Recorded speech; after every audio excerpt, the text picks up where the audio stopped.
Homer Simpson, the Saskatchewan connection. Story time. You want the truth?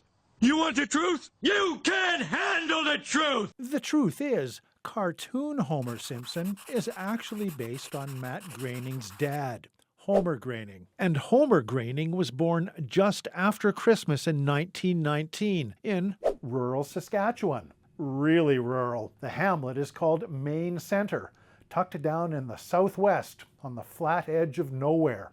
The closest big town was Herbert. So how did Homer Groening end up in Main Centre?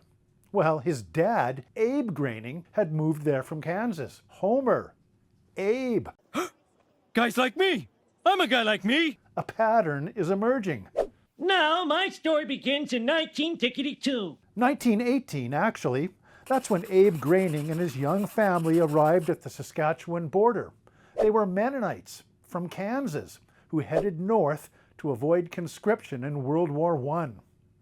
Shane Fraser hit the archives to find out why Saskatchewan. They must have heard that Herbert was great from a distant relative. That diaspora of Mennonites, that was all from basically the same place. And they settled in Canada and they settled in the States, just different colonies, but they were all basically related. So they must have had relations in Herbert, knew that that was a good place to escape to.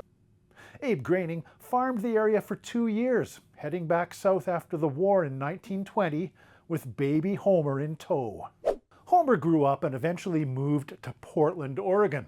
He had 5 kids, and his youngest son, Matt Groening, gave a tip of the hat to Herbert, Saskatchewan, and his dad's Canadian roots when on The Simpsons, Homer met his older half-brother. Hello in there! Homer? Herb? Dan Zakreski, CBC News, Saskatoon.